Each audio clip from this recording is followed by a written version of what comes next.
Hello one and all, this is Baka&Co, a show where we talk about all things anime and manga, from news to reviews and everything in between. I am your host, Frankfurter, and with me is my co-host, the self-proclaimed good child of the family, Magically Average. Today we are going to talk about Jujutsu Kaisen and One Punch Man anime updates, and Crunchyroll Awards 2023. What's going on there? But before that, Magically Average, how are you today? Mr. Self-proclaimed. I am the best child of the family. I am the star child. We're just going to clip that out and send that to your whole family. I'm just going to send it to your wife and just have them send it along. They know that.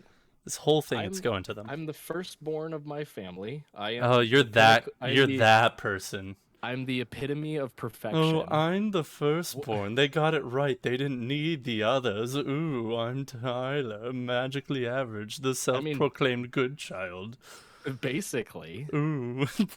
I don't think I need to explain myself any more than just to say I am the perfect first child. Oh man. Now I realize why I don't like you so much. Yep. Most people don't like me because of that. Yeah, that's probably why. They can't handle the amount of perfection that just exists. So you're doing well? Me. Yeah, I'm doing fine. I'm doing great. Good. It was my fiance's birthday this last weekend, so we went and celebrated that. And it's like your fiance, yet you're married. But okay. Yeah.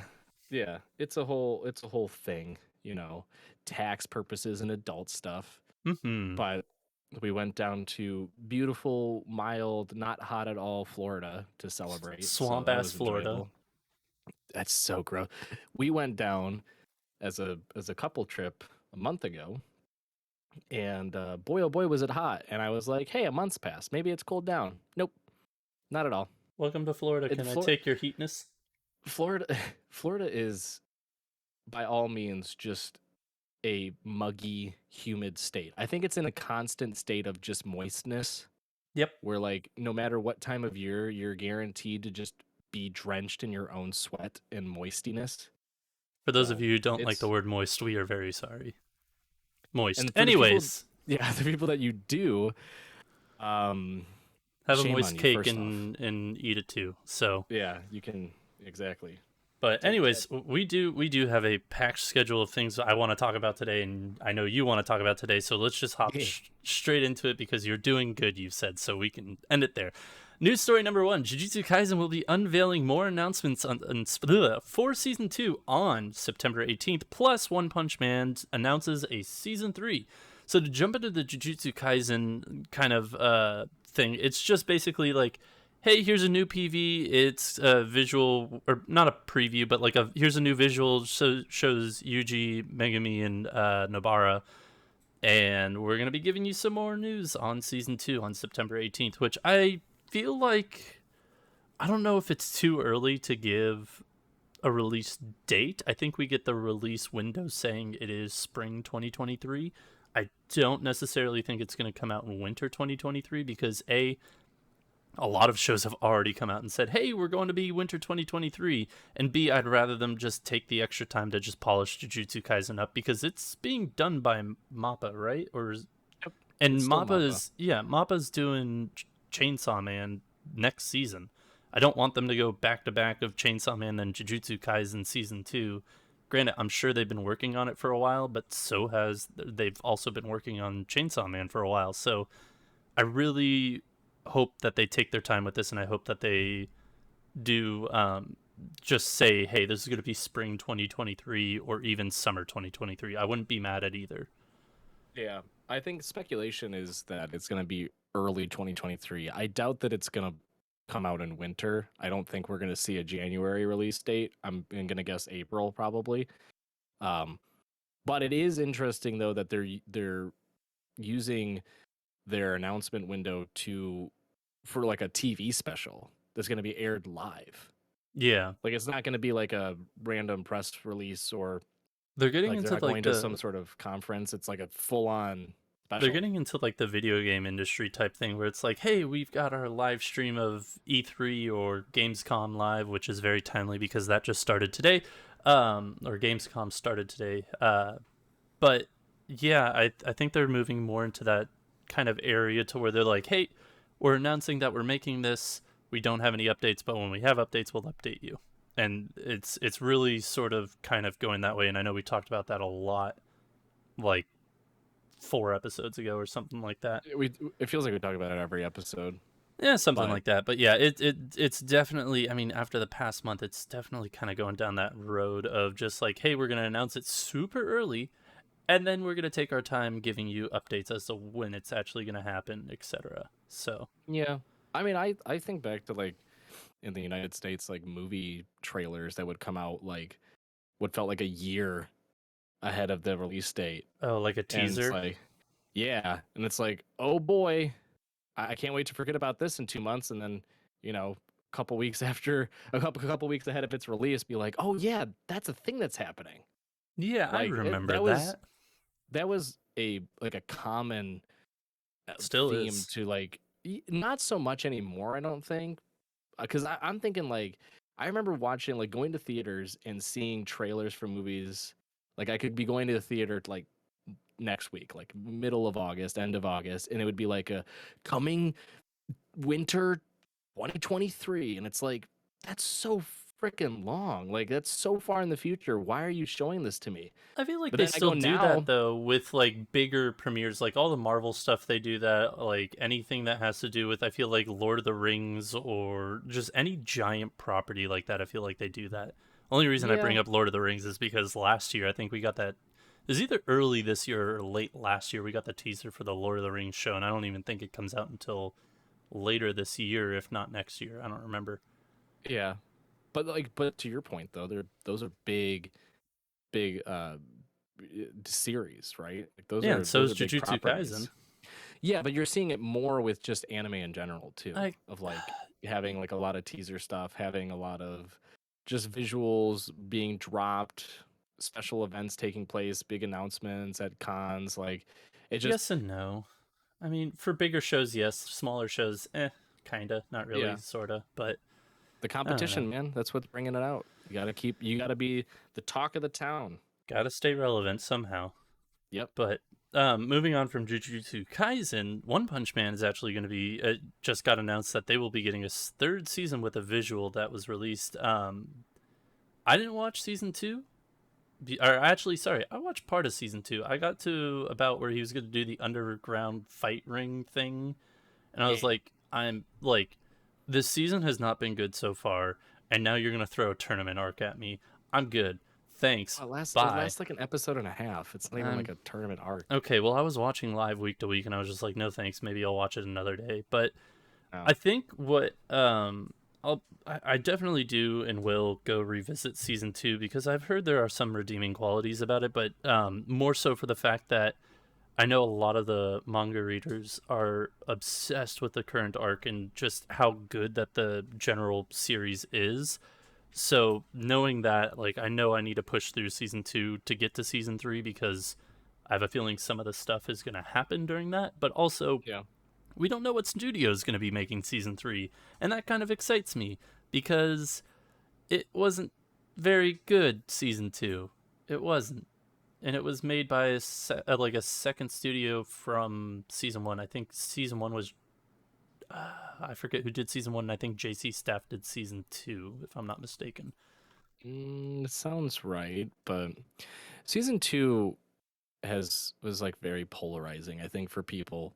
Because myself, like, I liked it. I didn't think it was as good as season one, but I Madhouse thought and it then was still. JC Staff. Madhouse did season one. Oh, well, that explains it. Madhouse is incredible. Yeah, I know. Um, I thought season two was still good though.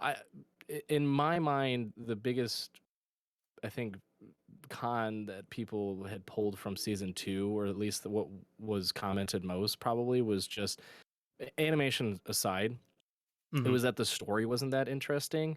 To which I would argue, like, well, season one doesn't really have a story. It's just like each episode, it's its own little thing. It's Like, its there's like own little no. microcosm, but it's kind of building the world out. Like Yeah, it's yeah, yeah. But that's what any anime does. Like, you don't like in the yeah. So progression of a plot, you just build out.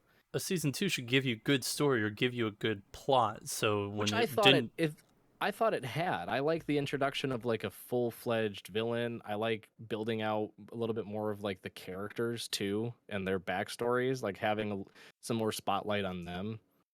fair enough. I liked finding out a little bit more too about the hero organization and their place in this world. So It was probably just the fact that there was somewhat of a linear storyline to it, and not just this like each episode had its own micro story that they dived into, and then it would just end at the end. Yeah. It was like, no, you're stuck with. I think season 2 was 24 episodes. I think, or it might have been just 12. I can't remember, I don't but know. you're stuck with this one main villain, and you got to work through that whole arc with this one person. So I don't know. Mm. I still liked it, but I'm excited for season 3. It's one of the manga that I've had on my shelf for a while and just haven't picked up because there's other ones that have been interesting me more. But I have been seeing online and through different forums people raving about the week to week chapters that have been coming out. So Yeah. I've got a lot of catching up to do. Yeah, which actually I think, if I'm not mistaken, I think I put it in the new announcements, but forgot to take it out of new announcements. The manga is actually going to go on a 1 month hiatus, and it'll Yes. return with a new arc. So Yes. there's that. But yeah, it's exciting for those of you who like the properties. It's exciting news. I'm excited to hear more about Jujutsu Kaisen season 2. And I'm generally interested in seeing how One Punch Man season 3 pans out, whether or not I'll watch season 3 live or, wait until it's over. Time will tell. But we're going to just move straight ahead into news number 2, in which a non-profit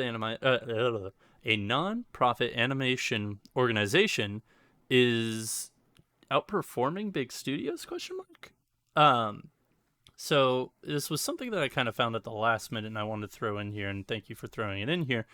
There is an animation studio, or kind of like a Kickstarter fundraiser thing. I have to find the name of it because I don't see it in here. The animator supporters. Thank you, the animator supporter. Oh, never mind. It's here. It's called the Animator Supporters. They created a music video solely through crowdfunding sources, but the music video was anime, and the animators were paid about $180 per frame, which is approximately 2 to 4 times more than what the industry standard is.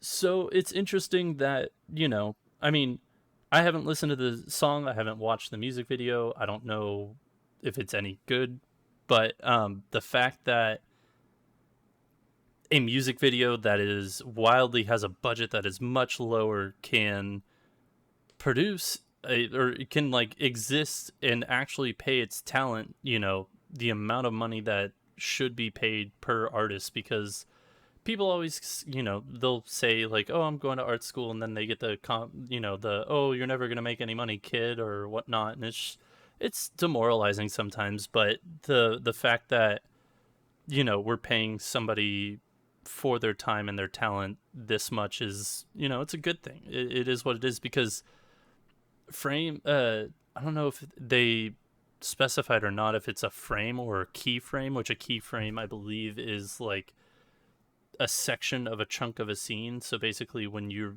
looking at a character, if they're talking, it's them talking, and then if they switch to another character talking, it's that before that switch, it's that whole chunk of it. I don't know if it's 180 per keyframe like that thing, or if it is literally just one frame is 180. So that I didn't need to do the research in. Actually, no, I have the article up. It is $180 per keyframe, which is 2 to 4 times more than the standard. So really interesting that this is happening, because I think we touched upon it in previous episodes before we reported on news that the anime industry is kind of fucked with how it pays its artists, and the fact that they don't really get any what is the word when not repercussions, Royalties. thank you, royalties. I knew it was an R. That they don't really get any royalties off of their work is just really depressing. So it's nice to see that they're actually getting paid what they should be here. Yeah. And part of the purpose for this organization and them making this music video through crowdsourcing or crowdfunding was to basically just show that animation talent can be paid higher, and you can still put out a product that is high quality. Because I watched the music video, and it wasn't just the animation too. Like, they brought in a whole orchestral team to create the music. Mm-hmm.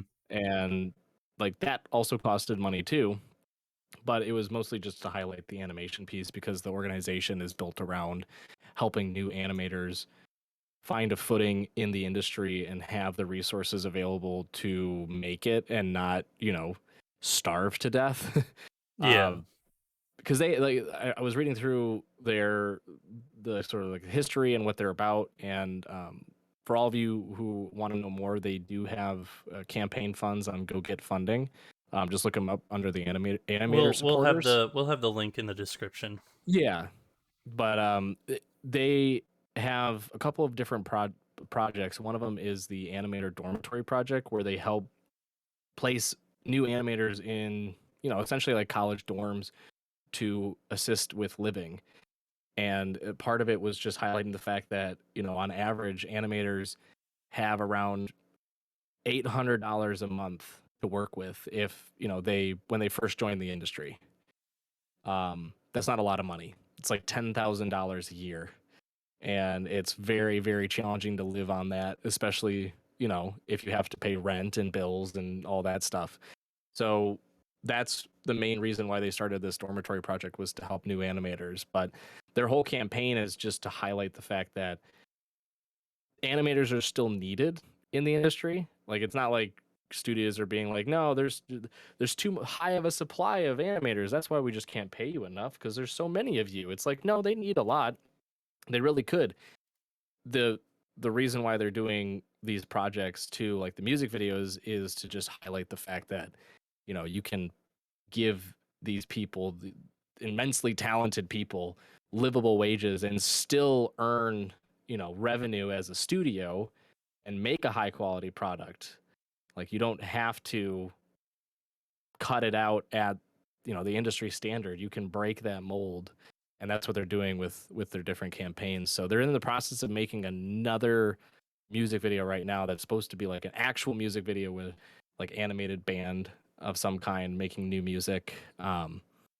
So it's just really interesting to see that this nonprofit is trying to sort of break those barriers down and really highlight and showcase just what animators can do with Yeah. livable wages.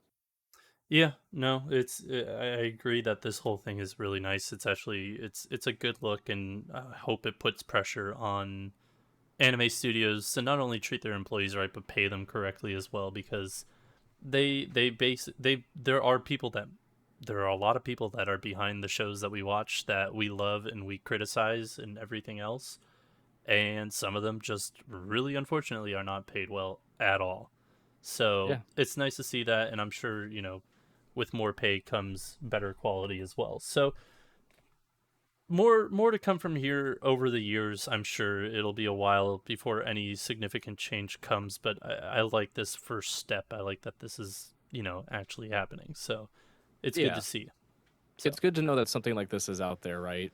yeah. I mean, that's the biggest piece of it. They even like I'm even more shocked too that they have their own like Grand Prix contest for new animators, and they actually will give out a year's worth of housing to support the winners too. So they do a lot for new animators in the industry, and they even have a lot of big name animators and content.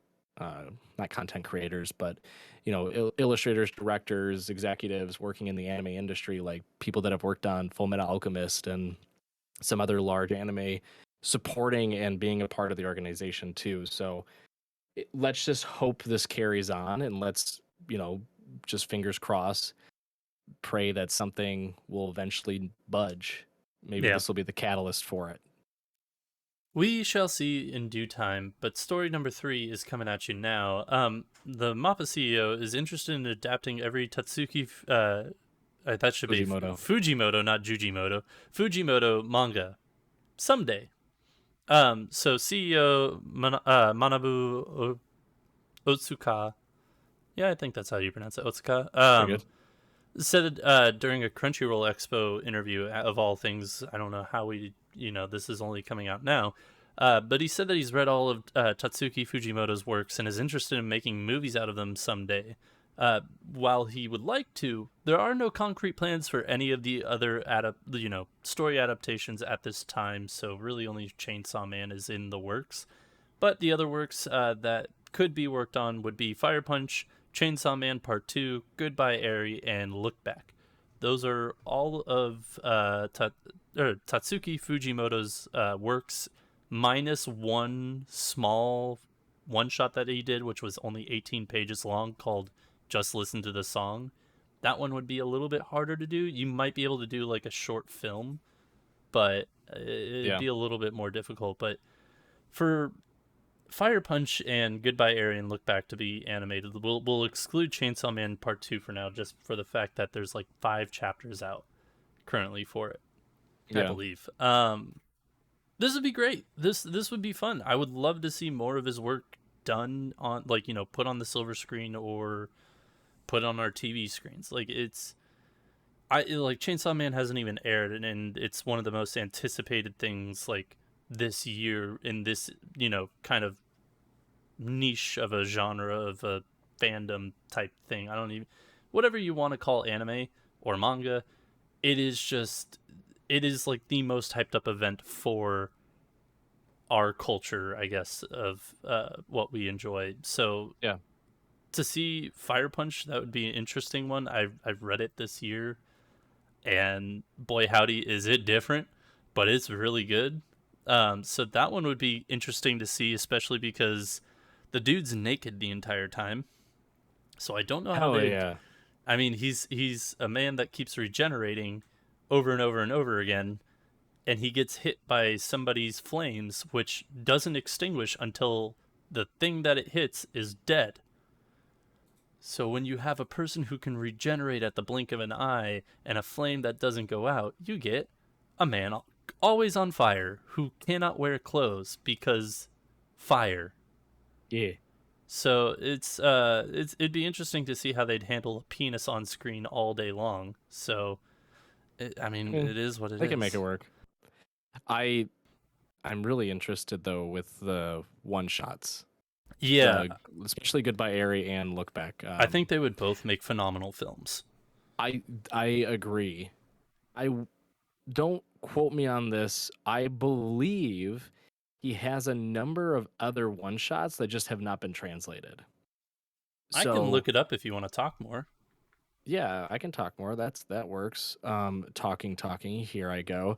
No, I really like the fact that the CEO is coming out and saying this too, because at the Crunchyroll Expo, the CEO for MAPPA was just gushing, could not stop about Chainsaw Man, and he even made a comment about the fact that it's going to be like the next wave. This is going to be the beginning of the new generation of anime, and that alone speaks volumes. But the fact that there's the CEO is also coming out and just going full tilt, invest all money into Dogecoin being Tatsuki Fujimoto, and For legal you know reasons, please don't invest all your money in Dogecoin. yeah, don't, and that's not a quote from the CEO of MAPPA. So don't go blame him for your bad investments. The fact that there's a CEO coming out and actually singling out a particular creator and their work, I kind of want this to be the next wave as well within the anime and manga industry, where you have executives coming out from different studios that are investing time and energy in these creators, because a lot of time you sort of see anime adaptations and it doesn't feel like the creator had any say, or it doesn't feel like it's more like an homage. It's not anything that's like a one-to-one from the source material. So with the CEO of MAPPA being like, nope, we're working hand in hand with Fujimoto on Chainsaw Man. He's a big part of the direction, how each sort of scene is going to play out, how we're going to adapt certain elements of the manga, the source material into the show. Like, that's sort of uncommon, and Yeah. it's not an industry standard by any means. But the hope is that if Chainsaw Man is as good as people expect it to be, which I think it's going to be even better than what people are expecting, I can see this being like the next era of anime where it's not just like, oh, a studio is going to take this and roll with it. It's like a studio is going to invest time Time and and funds because they know it's going to be yeah, so it's like the such a good quality of work, and people are going to watch it and buy it because of yeah. how good it is. The guy's made a name for himself, and he's still very early into the game of manga. He does have one shots that are unpublished. He has two that came out in 2013 that are unpublished, and then he has a two volume two volumes basically that are unpublished short stories or one shots, just titled Tatsuki Fujimoto Before Chainsaw Man, which Yeah. if you've probably seen the cover, it's just kind of a guy running on the moon with the earth in the background, and behind the earth is like just an orange background. It just says 1721 on the front of it. But yeah, that includes those two volumes include 8 one shots between the two volumes. Yeah. So he does have work that has been untranslated, unfortunately, for the US, because everything he's done, Chainsaw Man and onwards, has been nothing short of absolute genius. And I would even throw Fire Punch into there because of how absolutely different it is and the story it tells and how goofy it can get at times and then just instantly switch to seriousness. So I don't know. I would love to see more made from him. It's just a matter of how would you handle that source material, because movies may not work for Fire Punch, but I know they would work for Goodbye Eri and Look Back. Yeah. So that was the other piece too that I was going to get into, is that it's also interesting to see the potential of one shots or limited series being adapted in some way too. Because the only one I can really think of off the top of my head, and I'm sure there's plenty of others, is Burn the Witch, which is the limited series from the Bleach creator, which is sort of unfair to Which call a limited also series because it's takes going to get a place in the second Bleach part. universe. Right. Yeah. Yeah. Yeah. Yeah. It takes place in the Bleach universe, but it's also getting a second part. So I don't know if you can technically call it like a limited series. I feel like it's just going to evolve into a full fledged series because, by golly, was the first volume incredible. Um, but yeah, I mean, like that aspect of it is interesting as well. Like, are we going to see more of these?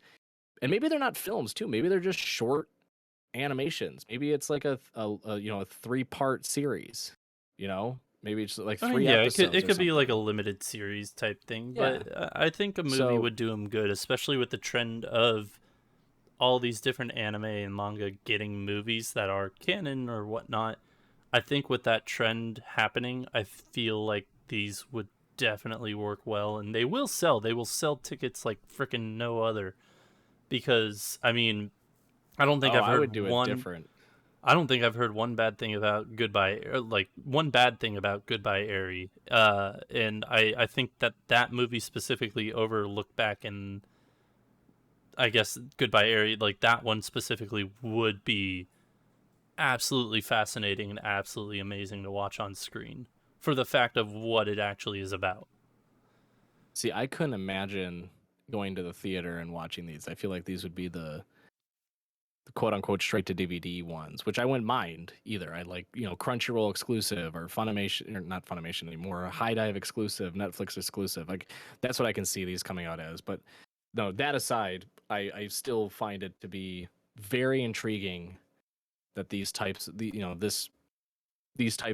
manga, the limited series or the one shots, getting an opportunity to get an anime adaptation of some kind is very enticing. It speaks volumes to the where the industry is going to, and what studios are going to be looking for moving forward too. I think Mappa's sort of set the bar now in terms of like, here's the next generation of anime and what's going into it, and now it's going to be a matter of which studios are going to be able to keep up with them and which studios are going to struggle. Yeah. So it's really, we're going to see fall 2022 into the next few years. This is sort of the next wave of anime. So buckle up. Yep, it's gonna be a ride. And speaking of rides, it's time to ride the new dates and announcements train. Choo choo. This is a Oh shitty boy. train that runs off the tracks constantly and on And I love occasion it. kills people. I love it every fucking week, and I don't care what you say, except I do care what you say. Please give us some feedback. We really need it, because God knows that we are just a mess. Anywho, to kick us off, Cyberpunk Edge Runners will air on Netflix on September 13th. Housing Complex C premieres on Toonami, a word I have not said in a very long time, on October 1st. I saw that and I was like, where did that come from? Toonami? Good old Cartoon first Network. off, Throwing it back. Throwing it back, yeah, my yeah. man. I was I'm gonna say, good. Good for them. For all of you who don't know, Toonami was for a long time the like Saturday night anime airing portion I on thought it was Cartoon Friday Network. night. Was it not Friday night? I thought it was Saturday. It could have been both. I can. It might have been. Yeah. You look it up while I continue with this. All right. But High Dive will stream review Starlight film starting on August 24th. I actually saw that, like, not that announcement, but I saw that the movie was coming out to theaters probably about 2-3 months ago, and I was like, oh, what's this? And then I realized that it was about, like, an actual show that I had not watched, and I had no intentions of watching. I was like, cool, good for them. Glad that that's happening.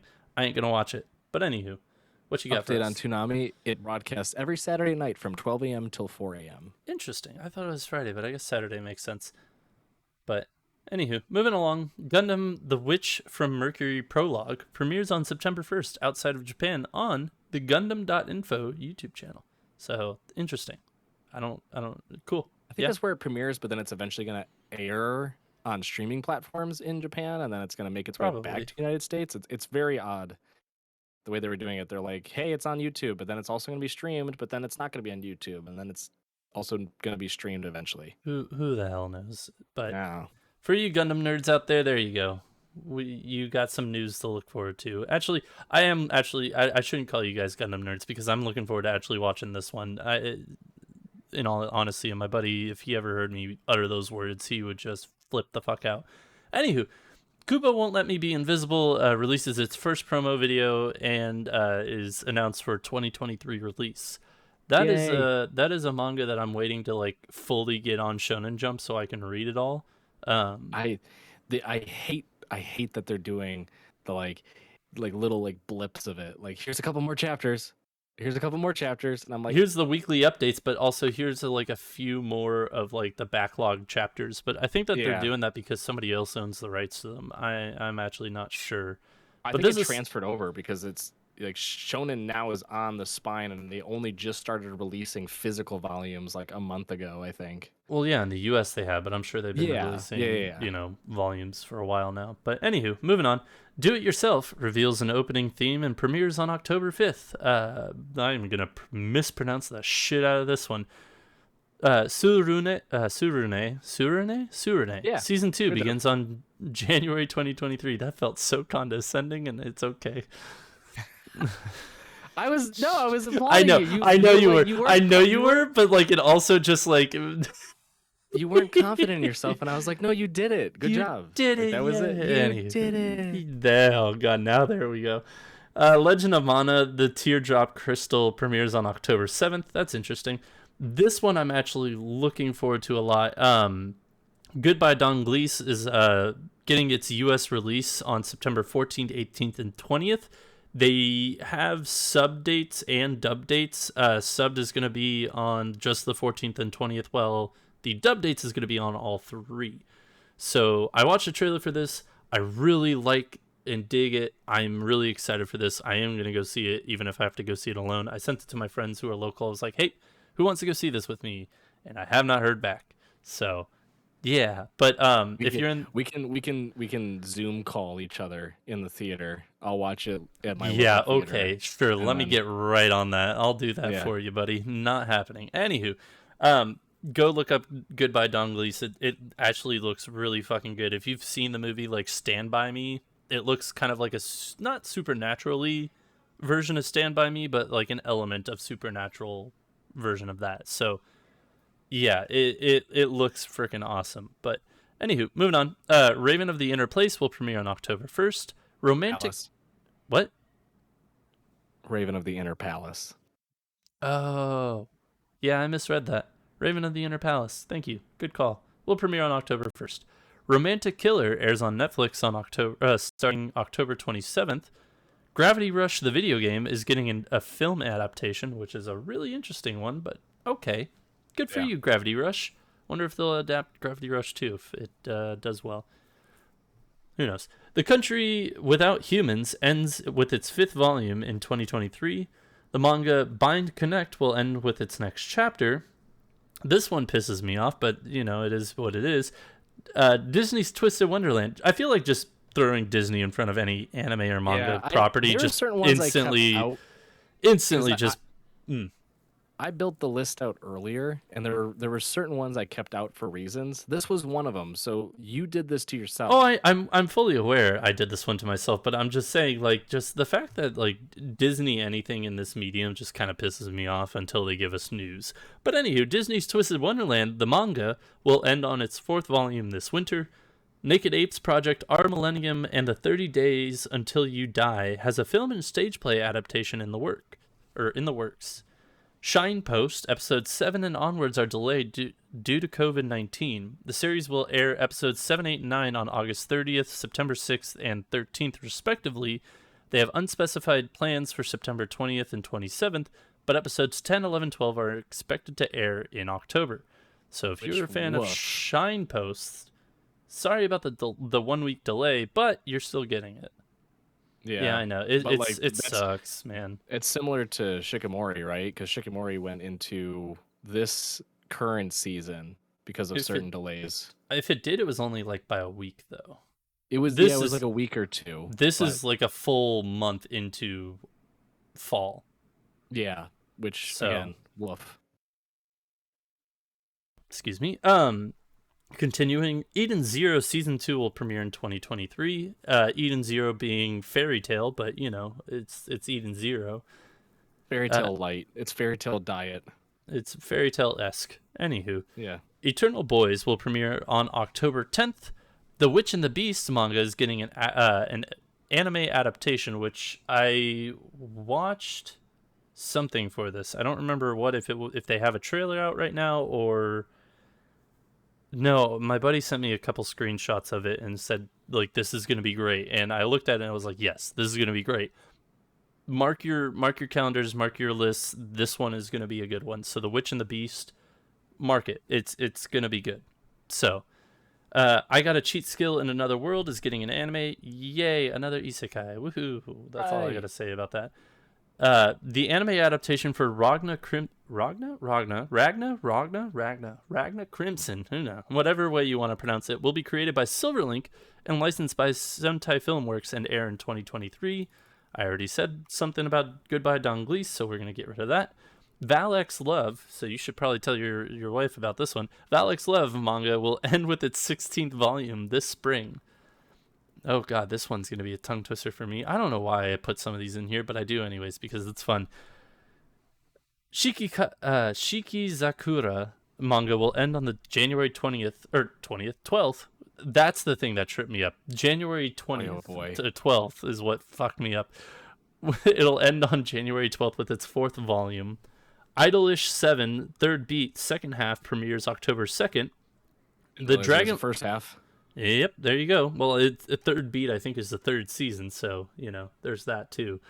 Dragon Ball Super Superhero earned $10.7 million on opening day in the United States and $20.1 million in its first weekend here. So, congrats to Dragon Ball Super Superhero, you weird-ass titled movie. Congrats. I mean, anything positive anime-related is good news, so the more we can get news on it, great. Even if it is Dragon Ball Superhero. You're just like saying that? You're just going to keep saying that? It's such a weird Dragon title. Ball Superhero. They knew what they were doing. Yeah, no, of course they did. Like, why? Anywho, this one was really interesting to me, and I really need to catch up on this show. But Teppen Laugh Till You Cry aims to produce a new special episode unrelated to the season, I believe. But they're also going to release the episode 2, the assassination-themed episode, which was canceled on July 9th on September 10th. Which, An interesting move. We both talked about it. We never thought it'd see the light of day until maybe like Blu-rays or like, you know, when they released it physically. So interesting on that one. We'll have to see. I mean, I'm excited to see it. I do need. This is like that one show where it's at like the bottom of my watch list that like physically on Crunchyroll. I'm like, I will get back to you. I will. I need to. The one on Crunchyroll that I probably will not get back to is Lucifer and the Biscuit Hammer. That show is so. I'm surprised you. Yeah, I'm surprised you took that on to begin with. It seemed like a pretty mess show. I think I watched like the first 2 episodes and it was okay, but apparently like the source material is really good, so it's kind of unfortunate. So anywho, Cells at Work Lady manga will end next chapter. It's a spin-off manga for Cells at Work. So if you liked Cells at Work Lady, it's ending next chapter. So read it now or whenever it releases. Another kind of sad one, not especially for me, but you know, something I was looking forward to. The second SAO Progressive film is being delayed due to COVID-19, and it does not have a new release date. That's scary because it was supposed to release next month. Well, it had a lot of like visual trailers and teasers and a whole bunch of stuff like over the last like 4 to 5 months. Yeah. I just remember like almost every other week seeing some news coming out about the new Sword Art Online movie. Yeah. Whether it was like, hey, here's more voice actor, or, you know, who's going to be voicing characters in it, or here's the theme opening, or here's another visual.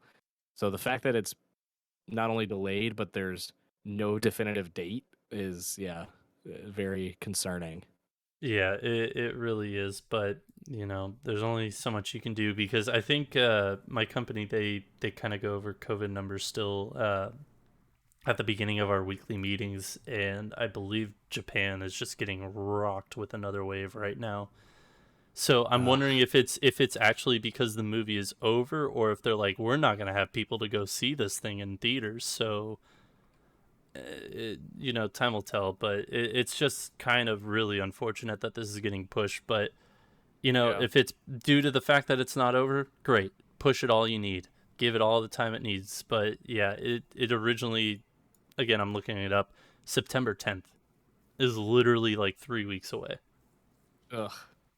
So that's really unfortunate, but it is what it is. Sorry to hear that.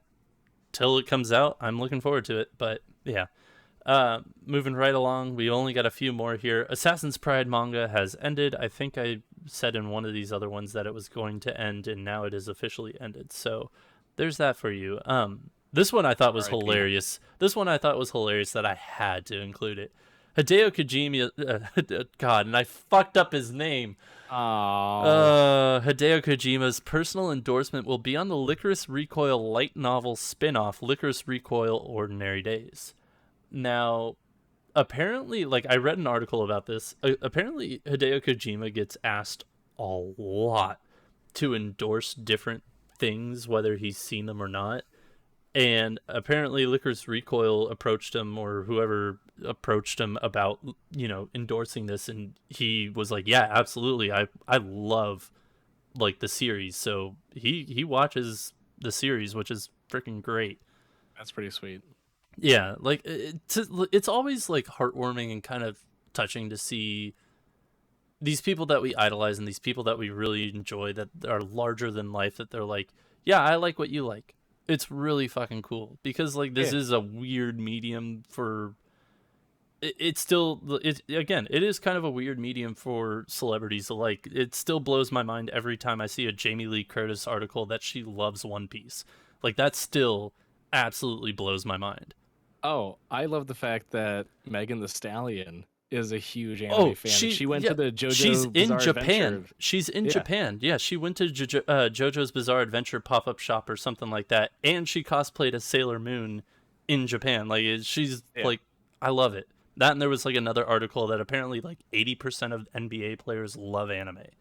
Like I love seeing that type of thing. It's just like we're the same. You and I, we pretty cool. We're not so different, eh? Yeah. But anywho. This one is definitely a weird one. Paprika, the movie by Satoshi Kon, Paprika the novel, is getting a Hollywood live action series. Now, if you haven't watched Paprika, it is a older movie by Satoshi Kon, and it is probably held up more today, or like it probably is more relevant today than when it actually came out in the late 90s, early 2000s. The movie is absolutely insanely amazing, and we actually did a review on this for Baka&Co. So if we have an episode up for it, reviewing it, going deep into it, so check that out. But Paprika getting a Hollywood live action series, to me, was just kind of like, huh, I wonder how they're gonna do that. Yeah. I mean, it's revered as like a Oh wait, I'm actually thinking like, of Perfect Blue. This is still relevant, but like, I mean, I haven't seen Paprika, but everything I've heard of is like it's just one of those like mind game, just kind of very twisty, turny, mysterious movies that it's a really mind keeps you fuck. on your toes. It is a mind fuck. So Yeah. I can definitely see like a Hollywood producer or director wanting to take their own spin on that and do a live action series.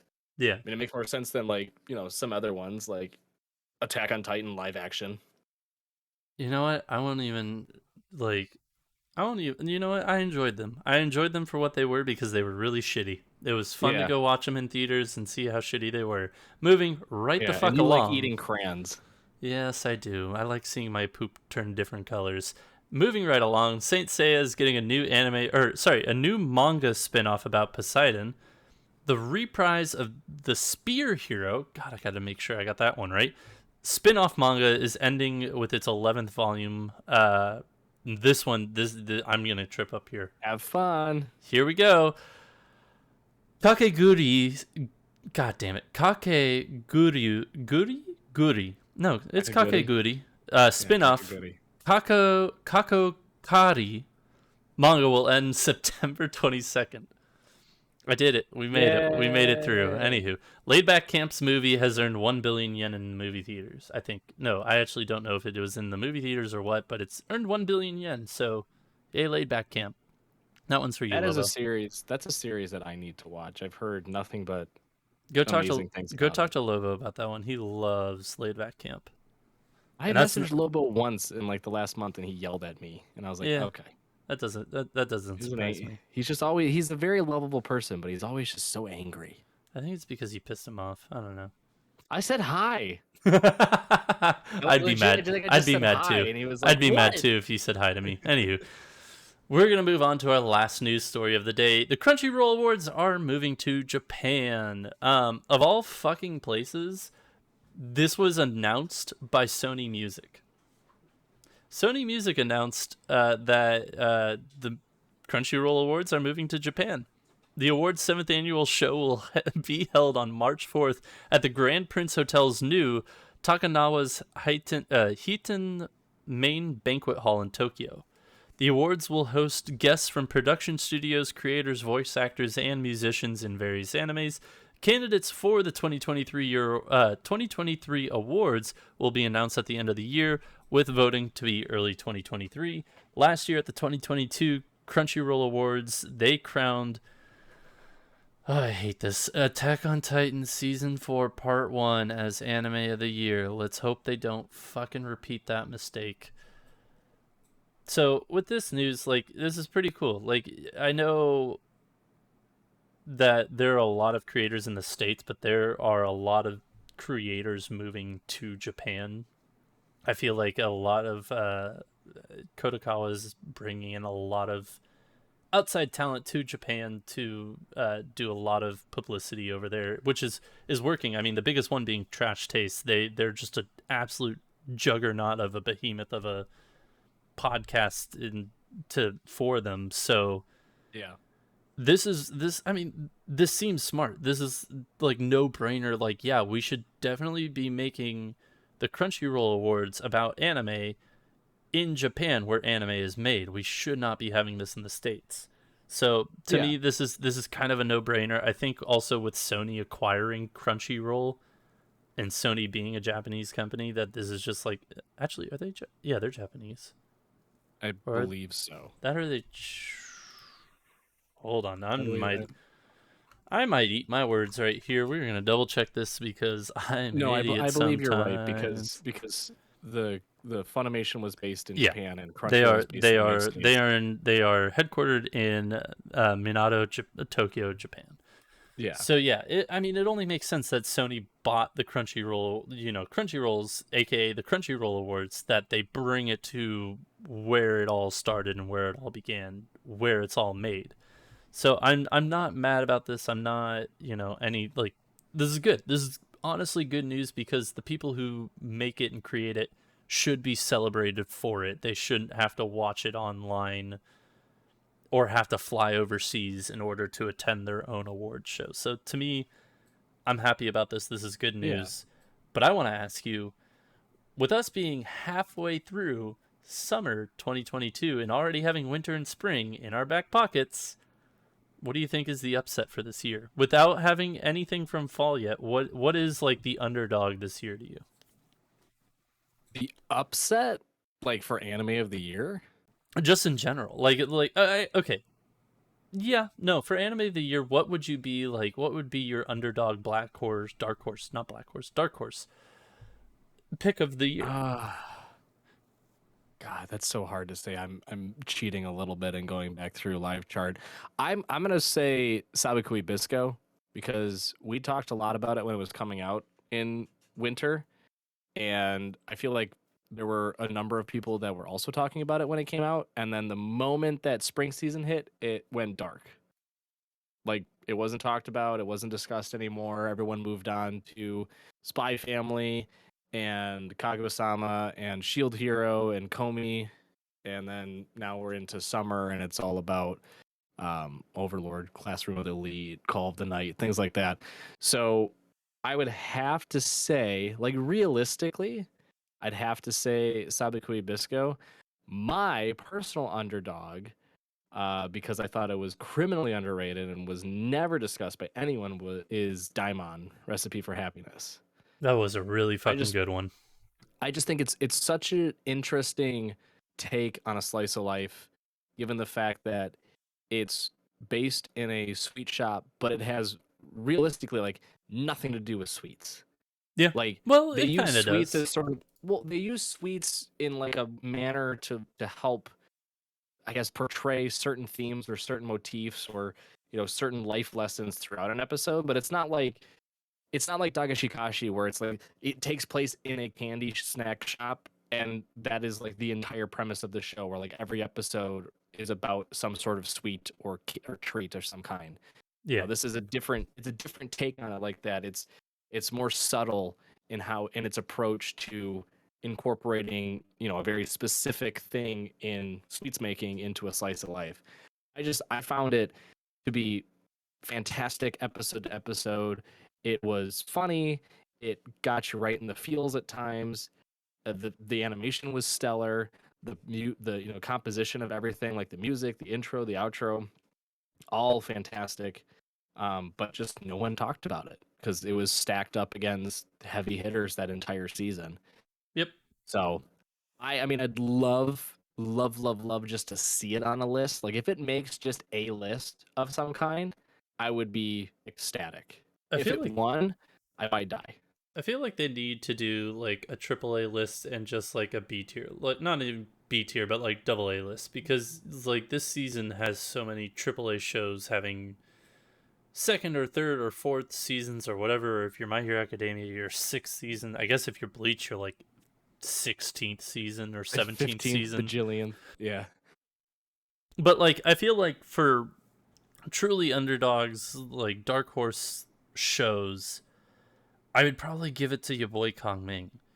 That show was an absolute delight from start to finish. There was nothing. There was no bad episode. There were no slow parts that like didn't have me interested. Where I was just like, man, I'm really like whatever.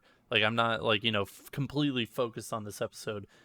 To me, your boy Kong Ming encompasses everything about the medium that I really enjoy, and I think that a lot of other people enjoy if they give it a chance.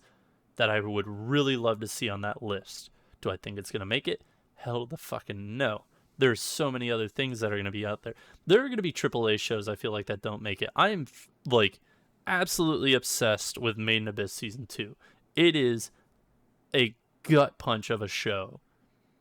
I don't think that it's going to make anime of the year, the anime of the year list, which sucks, but like it is such a good show, but it's nobody really talks about it, I feel like, which sucks, but it is so good. And then other shows like Call of the Night this season, absolutely amazing. What a fucking Yeah. stellar show. If you haven't watched this last week's episode,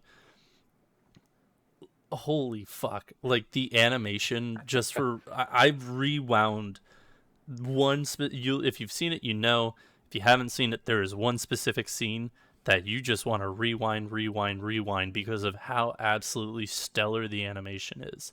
Because this show is a slice of life, but they threw in just like the first and kind of only action scene of the season so far, and it was insane.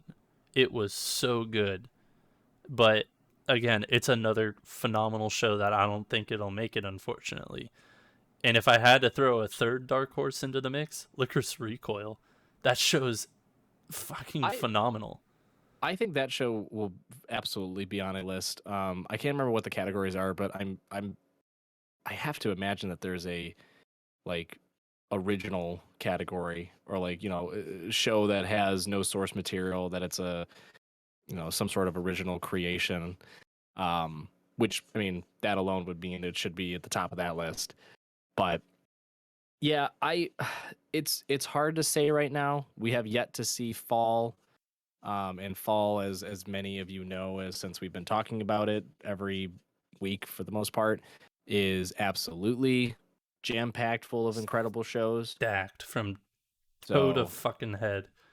yeah, I what I'd really like to see, and again, I have my doubts. This is one of the few times where I'll be very pessimistic in my approach and my thoughts on it, but I truly, truly hope that Anime of the Year is not given out to Attack on a show Titan. that has, well, First off, Attack on Titan, even to all you diehard fans, you all know that it doesn't deserve any award this season at all.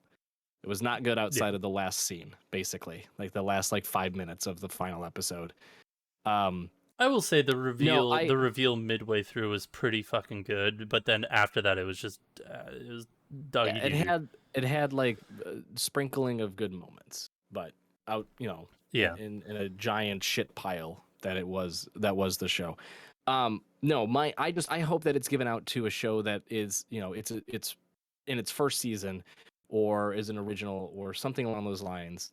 Yeah. Like I really, unless a show that's in its umpteenth season has to produce something absolutely incredible for me to go, okay, anime of the year. Because I'm more impressed by the new shows, the shows that are original, the shows that, were sort of like kind of like what we were just talking about, the dark horse of the season that surprise you, whether it's with its story or its animation or whatever. Like I want those types of shows to get the spotlight. Like we were talking like constant when Odd Taxi was out and how incredible this show was, and it got amazing reviews online too. But there was no shot in hell that it was going to win an award. It did. It won, It won best protagonist for Otokawa. yeah, it won best protagonist. So And it got something. best protagonist and best director. And I'm looking through last year's awards, and I think that might be it. So Yeah, okay, that's so it. it did get something, which is great. It's fantastic. But like I want to see more of that. I want to see shows that are new, are up and coming, that don't have a bajillion chapters of source material, or if they do, are adapted in such a fantastic way that you can watch it and go, okay, you deserve to be at the top of someone's list. I don't want it to see. I don't want to see Overlord. I don't want to see. Oh, I know for I was you. smiling because I was like, so you're saying you don't want to see Overlord? No, I don't. I don't want to see Overlord. Like, granted, I love this season. I think it's one of the most interesting seasons since the first season. In terms of just like the story and the plot and everything. But I don't want to see it on the anime of the year list. I don't want to see Mob Psycho. I don't want to see My Hero. I don't want to see Bleach. Like, I want to see the new shows get a chance to prove Well, themselves. well, we might not be able to see Bleach because Disney's a doo-doo head, but Well, yeah, that aside. that aside, yeah, it'll be interesting to see what we see at the Crunchyroll Awards, and we got about it's almost September, dude. Like we've It got like is. just about 3 months before we find out who's actually nominated. 3 to 4 months. Yeah, That's fucking insane, dude. it is insane. It's That's insane. absolutely insane. But know what else is insane? Our taste in manga and anime. So this week we have recommendations for you. One of the shows that I do think is gonna make anime of the year this year is Kaguya-sama season 3, and that is actually the not the anime being my recommendation of the week, but the source material, the manga for Kaguya-sama season, or just in general. Everything that is out physically currently in the United States is out on the Shonen Jump app. That means it is 23 volumes worth of material. I told myself I was going to read up until season 3, and I was going to wait until the movie comes out and read, as I go along. I didn't. And then it took me about 2.5 days to catch up from where season 3 ends to where they're currently at, which I think they have about 6 to 8 chapters left of the entire thing. That's about 13 volumes worth of material in 2.5 days. Frank. I tell you, I was Frank. addicted. I was addicted. I will not spoil anything at all. I promise you that. I will just say that the manga, the source material, is an absolute masterclass. If you thought the show was good and enjoyed the show at all, go read the source material. The Shonen Jump app is $2 a month. You get 100 chapters a day. Go read it. It is an absolute joy. It is an absolute tearjerker. It is so fucking good. I am caught up. I cannot wait for this thing to end because I cannot wait to see the ending. But holy hell, go read it. What do you got for us this week, buddy? I'm gonna cheat a little bit because I think we've talked about it before. But with my traveling, it's limited my ability to watch the shows I've been watching and read other manga out there. So my pick is a series that I'm finally getting back into and almost caught up entirely on, which is Witch Hat Atelier. Holy moly! It I didn't know about it originally. We had saw what feels like forever ago the article coming out that's saying like, hey, this show's getting an anime adaptation, and our other member Element Element. was like, holy moly, this is gonna be great. And we were like, what is it? And he's just like, go read it. It's No, he didn't even fantastic. say go read it. He's like, here's a screenshot. The art is Oh beautiful. Go read it. yeah, yeah. And I was like, because me personally, I'm like art alone could get me into reading something. I like very unique art styles, ones that capture you, whether they're like super crisp and clean, like Witch Hat, or super dumpy, like other series that I read.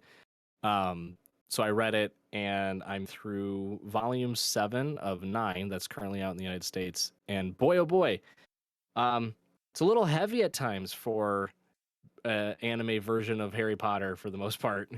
Uh, but by golly, is it such a fun read? Like the world is so interesting, and it's beautiful, and it's terrifying. The characters are deep, very very like much deeper than I thought one could ever build out characters in this world. Like Mm-hmm. you get very invested in every single piece, every single person that lives in this atelier. It's It's so good. much fun, but I'm also like after every page I'm terrified to read what's next because danger like is at every single corner constantly. Like Yeah. you never know what the next mystery is going to unfold and what outcome there's going to be. If you enjoy magic in the realm of like Harry Potter, but not, a fan of J.K. Rowling for obvious reasons, go pick up Witch Hat. Like I my can't my recommend it more. yeah, I'm also in this boat, and I think this was one of my recommendations the weeks before. The I've kind of changed up my reasoning and how I promote it. Instead of saying if you enjoyed Harry Potter, you'll enjoy this. It's because the two of them have absolutely nothing to do with each other except for the fact that they revolve No. around magic. But the feelings of Harry Potter, in which it was a magical world and it made you feel all tingly and want to be a part of this world, I had the same feelings towards Witch Hat Atelier, or what I forget how you actually pronounce it, but I think it's Atelier, but yeah, yeah, but like it had the same, like it made me feel like I was reading something equivalent to Harry Potter for the first time because of how built out this world is and how fucking amazing it just everything about it was. So yeah, I 100% back your recommendation for this week. So. it's so good. Yep. It's so good. And yeah, I but you get pretty close to getting emotional at times. And by pretty close, I mean you're in a constant state of emotional imbalance because of it. Yes. But yeah, it's wonderful. Please go read it. And if you are emotionally balanced and enjoying this episode, thank you for joining us this week. Please give us some sweet feedback over at Baka&Co podcast on Twitter. You can join our Discord there, give us your opinions, and tell us why we are wrong, or why we're right. That would be an interesting fact if you did. That would be really weird, but we'd enjoy it. So until next time, Spark Triumph. We'll see you then.